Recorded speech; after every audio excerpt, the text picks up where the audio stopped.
Hello बच्चों, आज हम एसएससी मैथ्स ट्रिक्स का एक बहुत ही इंटरेस्टिंग टॉपिक लेके आए हैं।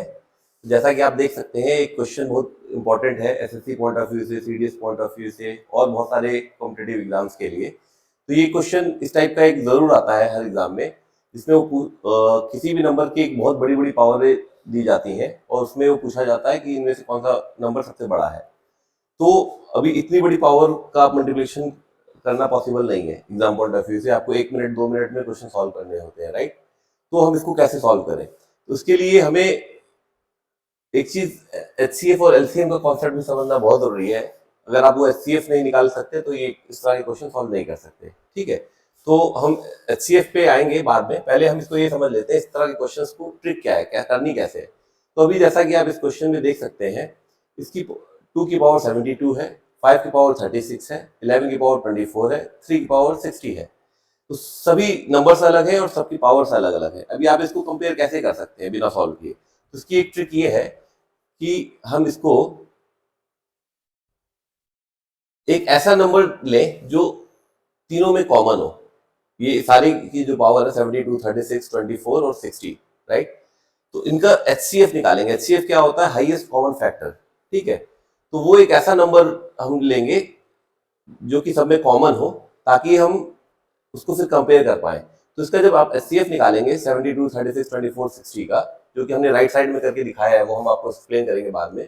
तो जब आप, जैसा कि आप यहाँ देख सकते हैं, जब ये सारे नंबर्स का हमने एचसीएफ निकाला तो यहाँ तक ये थर्ड रो तक आपका डिवाइड होता है, ठीक है। 2 से डिवाइड किया, फैक्टर लिया तो 36, 18, 12, 30। फिर इसको फर्दर किया 2 से तो 18, 9, 6, 15। फिर फर्दर 3 से किया तो 6, 3, 2, 5 आ गया, राइट। अब इसके बाद इसका सारे नंबर्स का एक कोई भी कॉमन फैक्टर नहीं है। आप कोई भी नंबर लेंगे तो 3, 2 से करेंगे तो 6 होगा, 2 होगा, 3 और 5 नहीं होंगे, 3 लेंगे तो 6 और 3 होगा, 2 एंड 5 नहीं होगा। तो मीन्स इस स्टेज तक ये फैक्टर्स इसके कॉमन थे। अब इसके बाद में सारे नंबर्स में कोई कॉमन फैक्टर नहीं मिल रहा, तो ये 3 डिजिट तक आपका एचसीएफ हो जाता है। 2 इंटू 3 मीन्स 12। तो इसका एचसीएफ आता है आपका 12, ठीक है। तो 12 हमें पता है एक सबसे बड़ा कॉमन फैक्टर है इन सारे नंबरों का। तो हमने क्या कर लिया, 12 इसमें कॉमन ले लिया, ठीक है। और 12, 72 को 12 से डिवाइड किया तो 6 आता है। तो मीन्स 2 की power 6 bracket close and then 12 means ये इक्विवेलेंट है आपके 72 के। 2 की पावर 72 जो है वो, उसको हम इस तरह भी लिख सकते हैं, 2 की पावर 6 की पावर 12, राइट। क्योंकि 6 12 जो 72 होता है। सेम वे में हम 36, 5 की पावर 36 को भी ऐसे लिख सकते हैं, 5 की पावर 3 एंड ब्रैकेट के बाहर 12, ठीक है। सो 3 12 जो 36 होता है। तो उसी तरह 11 24, 11 की पावर 24 को भी हम लिख सकते हैं। 12 हमने कॉमन लिया था और 2 बचेगा, राइट। तो 11 की पावर 2 हो जाएगा, 3 की पावर इधर 5 हो जाएगा, 60। तो 5 12 या 60, राइट। अब हम यहाँ देख सकते हैं ऐसा हमने क्यों किया। ऐसा हमने इसलिए किया कि अब सबकी पावर 12 हो गई है। इसके अंदर को हम क्या कर लेते हैं, सॉल्व कर लेते हैं, जो कि इजी है। 2 की पावर 6 कितना होता है? 2 की पावर 6 कितना होता है? 64। 5 की पावर 3 कितना होता है? 125, राइट। 11 की पावर 2 कितना होता है? 121। 3 की पावर 5 कितना होता है? 243। अब यहां से हम देख सकते हैं कि सबकी पावर 12 है, राइट। ये 12 है, ये भी 12 हो गया, ये भी 12 हो गया, ये भी 12 हो गया। अब जो ब्रैकेट के अंदर में जो नंबर है, जो सबसे बड़ा नंबर है, वही आपका सबसे बड़ा नंबर होगा, राइट। क्योंकि बाहर सबकी पावर सेम है। तो आप यहां से देख सकते हैं 243 सबसे बड़ा नंबर हो गया और 64 सबसे छोटा नंबर हो गया। तो इसका आंसर क्या हो जाएगा?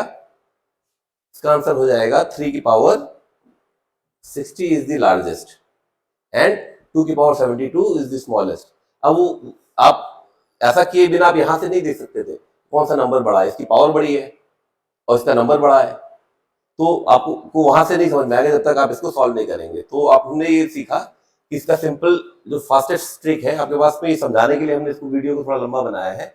लेकिन आप सिंपली इसको एचसीएफ निकाल लेंगे, एचसीएफ को बाहर रखेंगे, उसके और जो उसका डिविजिबल होगा डिवाइजर वो बच जाएगा आपका यहाँ पे। तो उसको सॉल्व करके आप यहाँ से देख सकते हैं कौन सा सबसे बड़ा नंबर है, कौन सा सबसे छोटा। अब थोड़ा एचसीएफ के साथ एलसीएम भी समझ लें। जब हम एचसीएफ निकाल ही रहे थे, यहाँ तक हमने निकाला था इसको। अब इसके बाद में कोई ऐसा नंबर नहीं था जिसको कॉमन डिवाइडर हो इसका सारे नंबरों का, राइट। इसी को हम फर्दर सॉल्व करते रहेंगे। 3 से जब करेंगे तो 3 2 जा 6, 3 1 जा 3, ये डिवाइड नहीं होते 2 एंड 5, तो 2 एंड 5 को ऐसे ही उतार लिया, फिर 2 से किया, 2 1 2, 1 नहीं डिवाइड होगा तो उसको ऐसे ही उतार लिया, एंड 2 1 2 एंड 5 नहीं डिवाइड होगा, ऐसे ही उतार लिया, फिर इसको 5 से किया, 1 1 1, तब तक हम सॉल्व करते रहते हैं जब तक आपका लास्ट आखिरी नंबर सारे 1 1 1 ना आ जाए। तो अब इन सब का जो मल्टीप्लीकेशन होगा, इन सबको जो मल्टीप्लाई कर देंगे तो वो आ जाएगा एलसीएम। एलसीएम क्या होता है? आपका लोएस्ट कॉमन मल्टीपल, राइट? तो उसका मतलब ये होता है ये सबसे छोटा वो कौन सा नंबर है जो इन सब से डिवाइड हो जाए, तो वो नंबर हम देख सकते हैं 360। जब आप इन सबको मल्टीप्लाई करेंगे तो 360 ऐसा सबसे छोटा नंबर है जो इन सब से डिवाइड हो जाए। और एचसीएफ क्या होता है? एचसीएफ वो होता है वो सबसे बड़ा कॉमन फैक्टर जो इन सबको डिवाइड कर दे, यही अंतर है। ये क्या होता है? एलसीएम जो वो सबसे छोटा नंबर जो इन सब से डिवाइड हो जाए, और एचसीएफ वो सबसे बड़ा नंबर जो इन सब को डिवाइड कर दे। ठीक है, यही डिफरेंस है एचसीएफ और एलसीएम में। अब हमने यहाँ पे एचसीएफ इसलिए लिया कि हमें वो नंबर चाहिए था जो इसमें सबसे बड़ा नंबर जो कॉमन हो, उसको हमने बाहर कर लिया और वो कॉमन हो गया पावर, और उसके बाद जो बचता है वो अंदर पावर हम सॉल्व कर लेते हैं, और यहाँ से हमारा सबसे बड़ा नंबर कौन सा है अगर पूछते हैं तो ये है, सबसे छोटा नंबर कौन सा पूछते हैं तो ये है। इस तरह के क्वेश्चन आप बहुत इजीली सॉल्व कर सकते हैं बहुत कम टाइम में। Thank you.